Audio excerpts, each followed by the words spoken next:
Di tengah keindahan alam Jawa Tengah, tersembunyi sebuah desa yang dipenuhi dengan cerita-cerita mistis dan legenda yang membentuk bagian dari khazanah budaya lokal. Desa itu bernama Sendangguwo, yang memiliki kisah-kisah menarik tentang asal-usul nama, tapak petilasan Sunan Kalijaga, makam Nyai Ribon, dan fenomena-fenomena supranatural lainnya.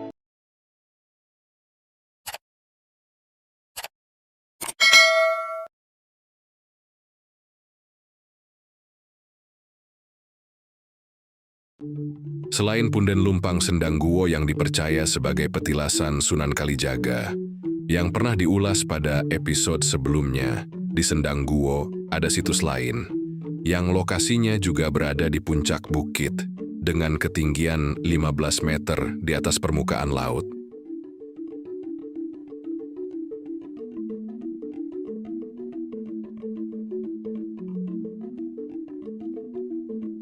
Namun lokasi situs telah menjadi makam umum. Warga sekitar menamakan makam dukuh.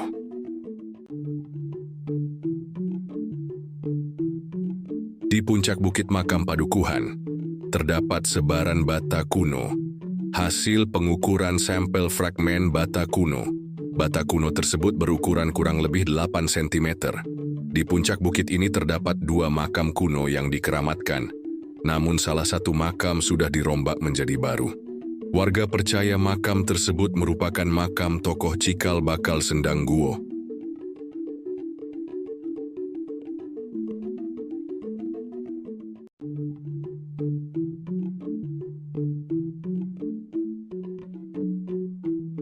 Menurut keterangan warga saat berkunjung ke makam, dulu di makam ini banyak terdapat bata ukuran besar, namun banyak yang sudah diambil untuk membangun rumah. Dan saat ini yang tersisa hanya bata kuno yang tidak utuh dan remahan bata yang tersebar di sekitar makam kuno.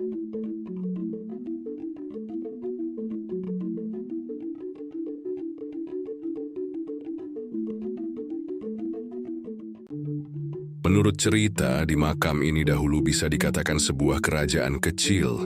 Di area makam ini adalah tempat akan dibangunnya Masjid Agung Demak. Konon dulu pernah ada yang meneliti tapi tidak ada tindak lanjut.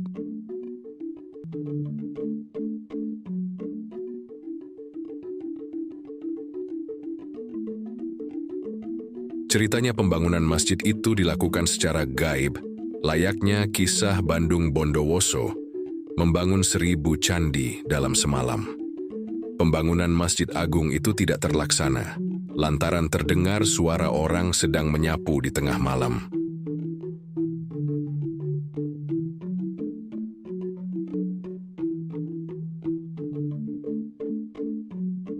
Sehingga warga sekitar menamakan Botowali dan makam kuno, yang sudah diperbaharui dipercaya sebagai makam Mbah Dukuh.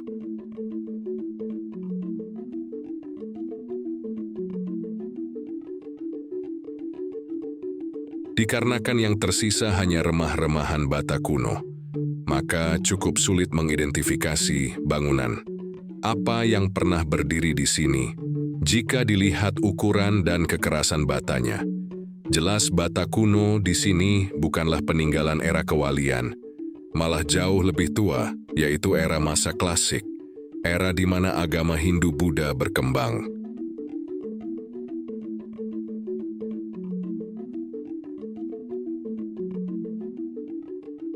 Jika dilihat dari lokasinya berada di puncak bukit dan dikaitkan dengan kepercayaan masyarakat Jawa kuno, maka bisa jadi bangunan kuno yang pernah berdiri di sini adalah candi.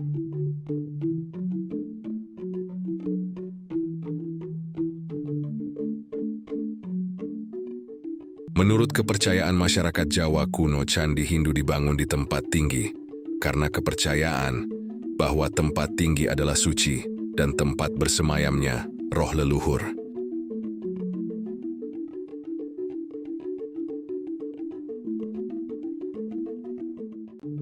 Selain itu, umat Hindu juga percaya bahwa gunung merupakan tempat bersemayamnya para dewa.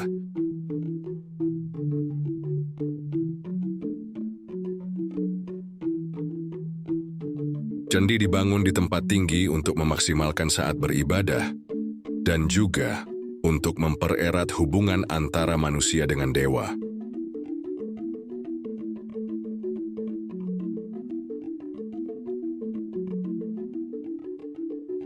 Dan juga untuk memuliakan orang yang sudah meninggal, khususnya dari kalangan raja serta orang terhormat lainnya.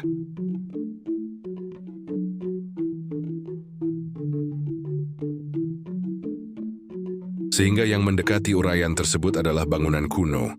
Yang pernah berdiri di sini adalah candi peninggalan abad 9 Masehi.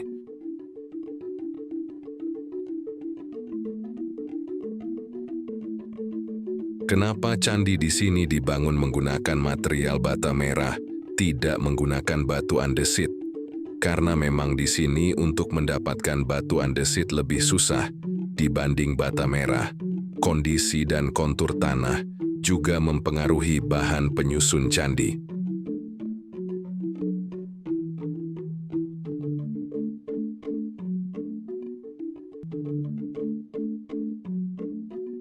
Jadi candi itu tidak dibangun dalam satu malam, namun melalui tahapan-tahapan dan membutuhkan waktu bertahun-tahun.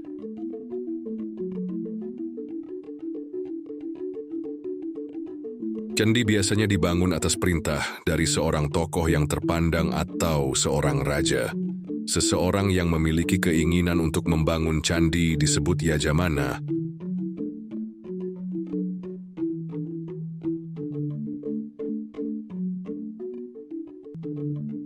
Ia kemudian menghubungi kelompok silpin atau seniman, sekaligus seorang pendeta yang telah menjadi acarya.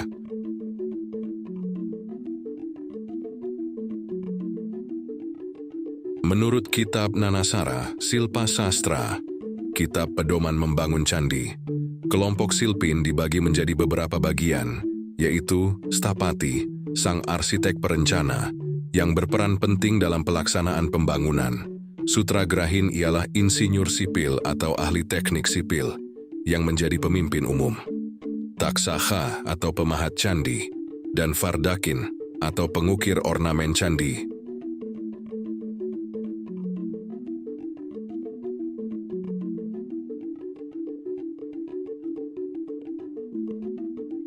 Tidak jauh dari lokasi makam dukuh ini terdapat sebuah goa, berupa goa buatan. Goa ini dibuat dengan melubangi tanah padas. Kondisi mulut goa hampir tak terlihat karena terkena longsoran tanah dan tertutup ilalang.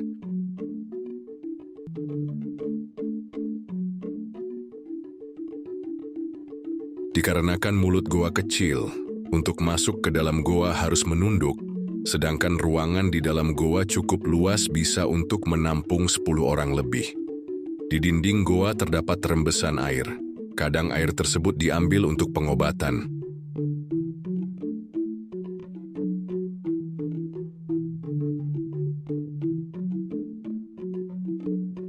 Sejak kapan goa ini ada saya belum mendapat informasi yang pas dan juga belum bisa memperkirakan. Jika seandainya goa ini sudah ada sejak era masa klasik, bisa jadi merupakan sebagai tempat goa pertapaan untuk kaum Resi. Bisa jadi ada keterkaitan dengan situs yang berada di atasnya.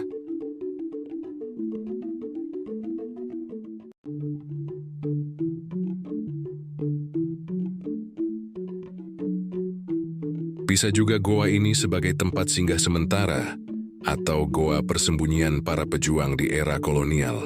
Namun entahlah karena datanya minim jadinya begini hanya menduga-duga.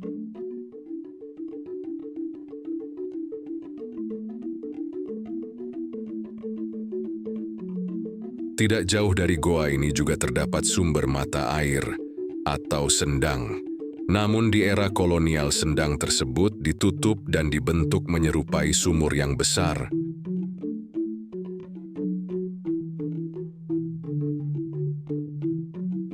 Kini sendang tersebut masih digunakan oleh warga sekitar Sendang untuk memenuhi kebutuhan air bersih.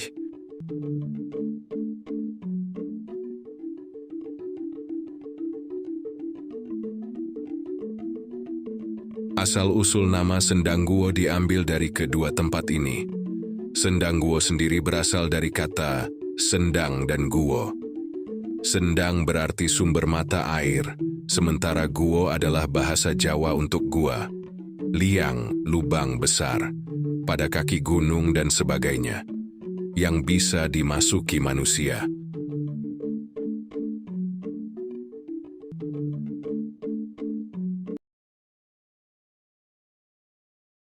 Menurut cerita yang diceritakan secara turun-temurun, lokasi sendang dan gua ini dianggap keramat.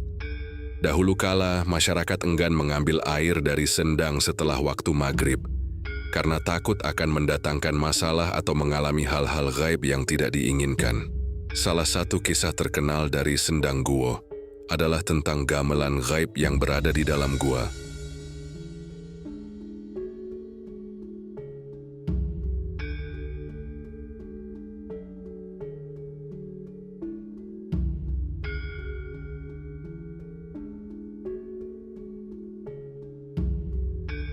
Konon gamelan ini muncul secara misterius di bibir gua ketika ada acara pernikahan, hitanan, atau upacara lainnya.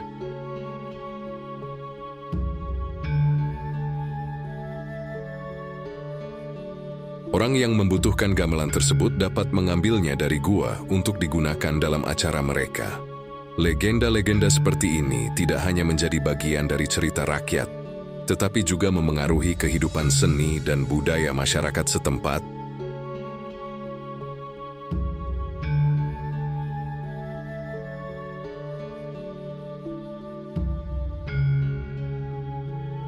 Selain beberapa tempat ini di Sendangguo, ada tempat lain yang dikeramatkan oleh warga, yang antara lain Masjid Al-Hikmah di Jalan Salak 2, Kelurahan Sendangguo.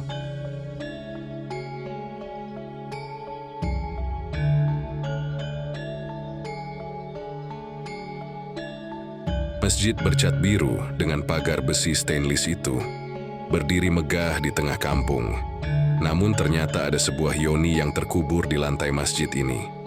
Bukan tidak disengaja atau tidak diketahui sebelumnya, namun batuan candi itu dikubur di bawah keramik teras masjid atas kesepakatan warga.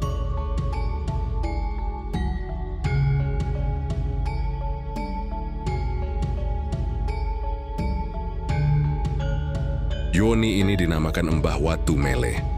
Di samping masjid ini juga ada batu seperti itu, tapi sudah tertutup rumah sebelah.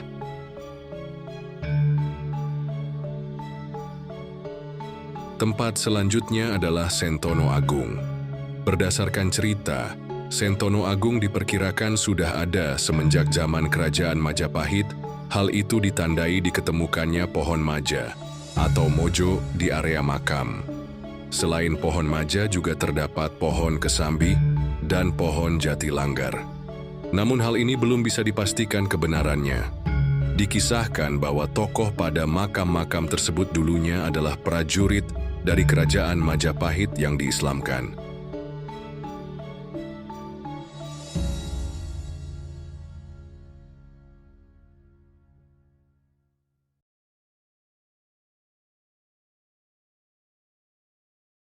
Berawal ketika masa-masa berakhirnya kekuasaan Kerajaan Majapahit yang mulai terdesak karena mulai masuknya agama Islam di tanah air pada waktu itu. Kemudian mereka melarikan diri ke beberapa tempat yang salah satunya adalah Sendangguo.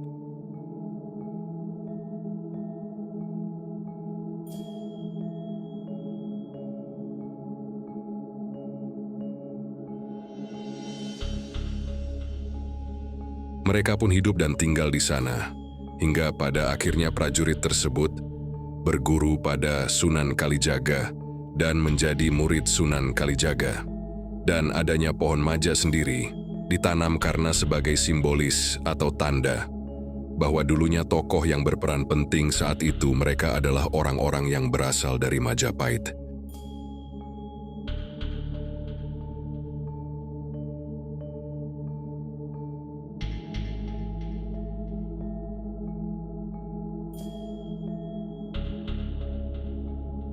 Tempat selanjutnya adalah Punden Nyai Rebon.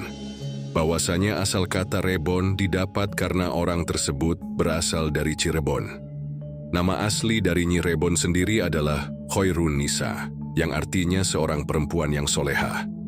Dikisahkan bahwa Nyi Rebon mendapat undangan dari 9 orang, atau lebih dikenal dengan Wali 9, di mana Nyi Rebon adalah perempuan sendiri pada saat itu.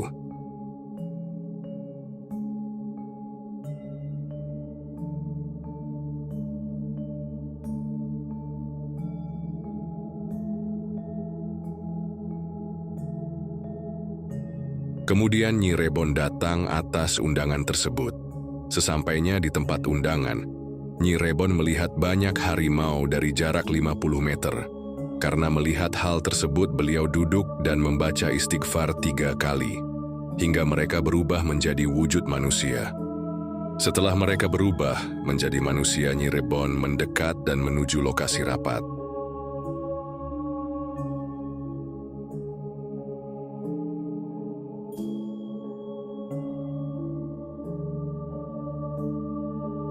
Hasil rapat dari Nyi Rebon dengan Wali 9 adalah ingin mendirikan masjid di area yang saat ini lokasinya adalah makam padukuhan.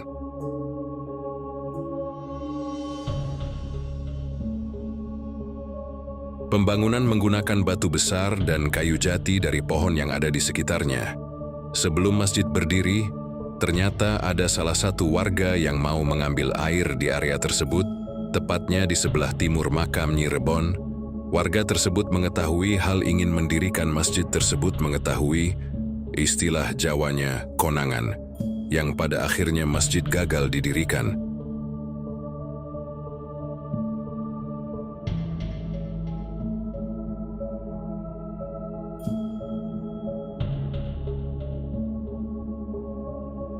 Untuk versi lain, gagalnya pembangunan masjid di sana itu dikarenakan sebelum masjid berdiri, ternyata matahari sudah lebih dahulu terbit dari arah timur, sebagai tanda batas akhir waktu untuk mendirikan masjid.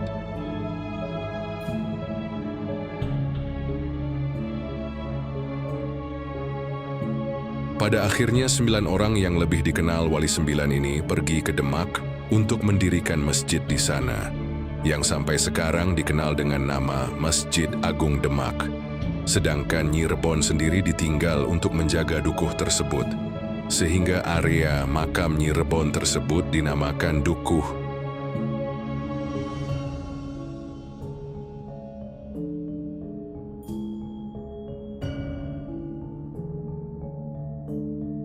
Cerita-cerita ini memberikan kesan khas kearifan lokal yang masih dijunjung tinggi dan dijaga dengan baik oleh penduduk Sendangguwo.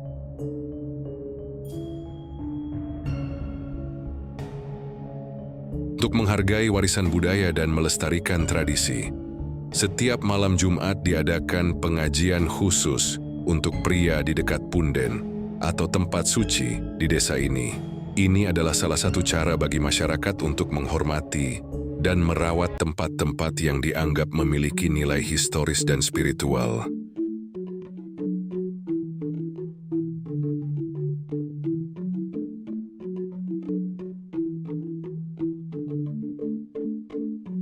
Dengan demikian, Sendangguwo bukan hanya sekedar desa biasa. Ia adalah tempat di mana legenda dan keajaiban berpadu dengan kehidupan sehari-hari, menciptakan atmosfer mistis yang memikat bagi siapapun yang mengunjunginya.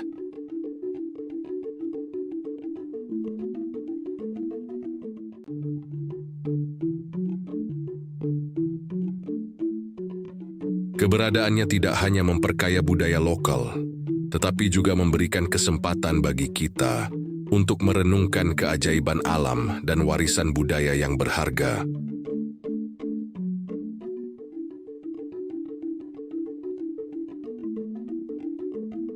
Seperti halnya latar belakang, narasi yang melingkupi peninggalan leluhur di Sendangguwo dapat dihubungkan dan ditelusuri lebih jauh guna menjalin rasa kebersamaan saling memiliki.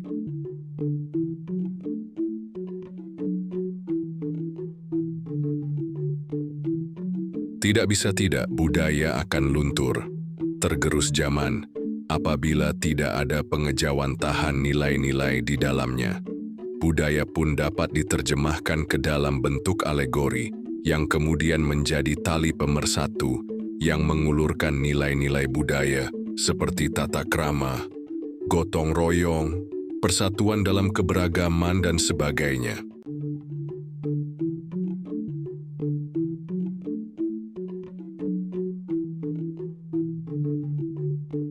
Terima kasih telah mengikuti channel ini dan menyimak video ini hingga akhir video. Sampai berjumpa kembali di episode selanjutnya.